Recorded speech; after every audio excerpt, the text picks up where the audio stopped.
Hey everyone, welcome to Memoirs of a Gamer. It's me, Nick, and today I've decided I'm going to talk about one of my favorite games of all time, Resident Evil 2. This is my Resident Evil 2 collection, so I'm going to go through this individually and unbox it. But first I want to go into my experience with Resident Evil 2. So the first Resident Evil game I played at my cousin's and I absolutely loved it. I was 14 years old and I was terrified. It was my first experience of playing a horror game. Now, I don't scare easily. I was brought up on horror films and stuff like that, but having control of the character and being too scared to go into the next room because you didn't know what was in there was a new thing for me. So me and my cousin were playing it and it took us ages because we were so scared to go into the next room. So I loved the first game. But then when I found out there was going to be a second game, it started so slowly seeping into the magazines over here, and they were showing images of Resident Evil 2, and it kept saying it was 80% complete, it was just doing the finishing touches. So I went to our local video shop that's used to sell games one January, just before my birthday in 1998, and I walked in, and there was a copy of Resident Evil 2 from America in the cabinet playing on the screen on the telly. So I was like, oh my God. I was like, this isn't even supposed to be finished yet. So the magazines over in England were still saying it was still being made, but it was actually already out in America. This is what it was like back in the 90s. Communication across the sea was like talking to the moon. You will return safely to Earth. So I literally had to buy it there and then. I literally begged my dad for it. Your refusal would result in months and months of, can we have a pool, Dad? Can we have a pool, Dad? Can we have a pool, Dad? Can we have a pool, Dad? Can we have a pool, Dad? Can we... I understand. So I took it home and I played it, and I played it non-stop to death, and it was just the best, and I still love it to this day. It was the first game I experienced where it had a proper movie style ending when you unlocked all of it. What I also loved about it was it took from what the first game did and it built on it. So it kept very many things the same, but it evolved. So you had obviously more enemies, the story was a lot more complex, and I loved the fact that when you completed it, there was the scenario B. And obviously back then, I didn't have the internet, I couldn't afford the internet, I didn't know how to use a search engine, even if they existed. I don't know, did they exist in 1998? So there was no way of knowing what was going to happen next. So when I finished the game and I found out that I had a scenario B, I was like, what the hell is this scenario B? And then playing the game from the other side as Claire, because I first played it with Leon, was mind-blowing. It was like, oh my God, there's two stories here that intertwine. And then when you finish the scenario B, you got the full movie-length ending, and it was just such incredible, especially being a kid who was brought up on the 8 and 16-bit era, to see a full video ending on a computer game, showing my age, on a video game was just truly amazing. So since then I've been hooked on Resident Evil even more, but Resident Evil 2 is literally my go-to. If I'm ever having a really down day and I feel like shit, I'm going to play Resident Evil 2, and I'll sit and just play it all day and do all 4 of the scenarios. I've still not managed to do the tofu or the hunk scenario. I'm just not a good enough player, obviously. You suck, LaRusso! So I thought today I would go through what I own and explain what it means to me and when I purchased it. I've got a magazine here from the 90s that has the Resident Evil 2 guide in. I've got the GameCube version. I've got the smelly candle. I've got the Games Master magazine from the remake, the Nintendo 64 version. I've got the Resident Evil 2 gamepad. I only got this recently. I've wanted this since I was a kid, and I've bought this year, so I will go into that. I've got the Dreamcast version, which is one of the better versions of the original game. I've got the original version, and obviously right here at the bottom, I've got the collector's edition of the remake. So with that being said, let's start it. Resident Evil 2.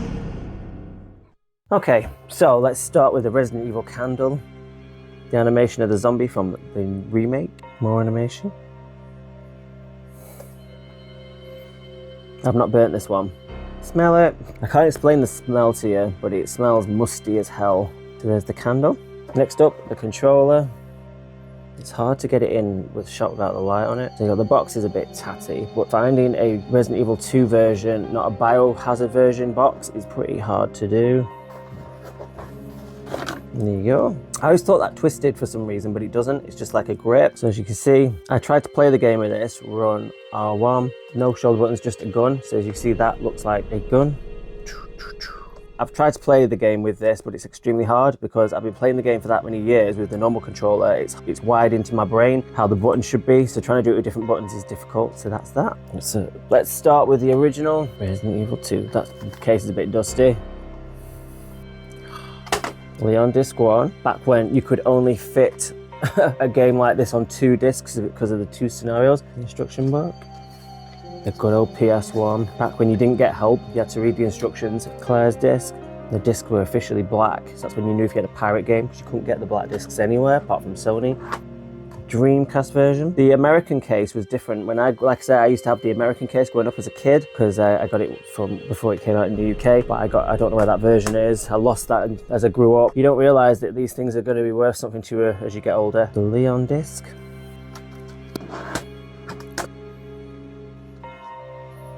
Can you survive the horror? Into the GameCube version. That's all on 1 disc.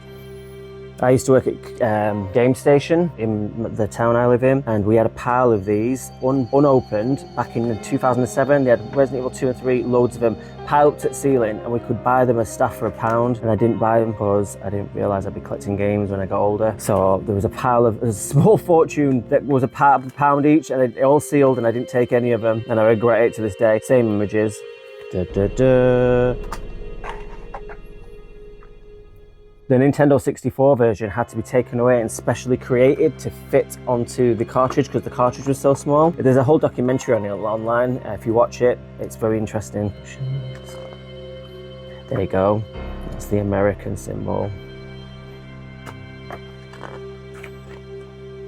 Same images but in colour. Onto the magazines. So this is a PlayStation Zone magazine. It's got to be from at least 1998. Doesn't seem to be any date on it.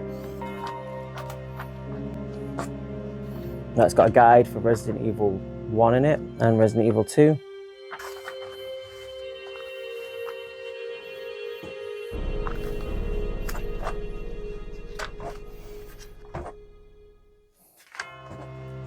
This was the iconic image they used everywhere.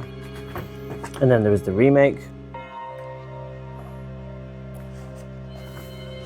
This goes into the remake and the original. So now onto this. I've not opened this since I bought it, so.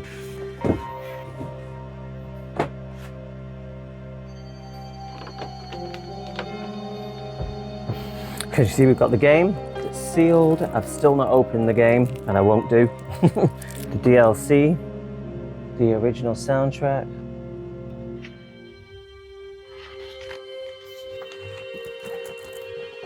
A key collection. A Made in Heaven tiny little badge.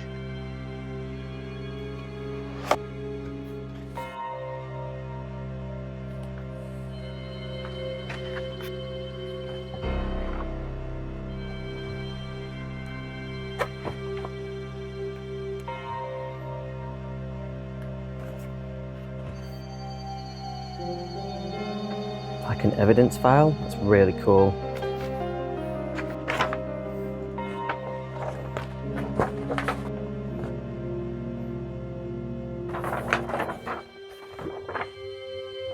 That's cool, isn't it? All the floor design.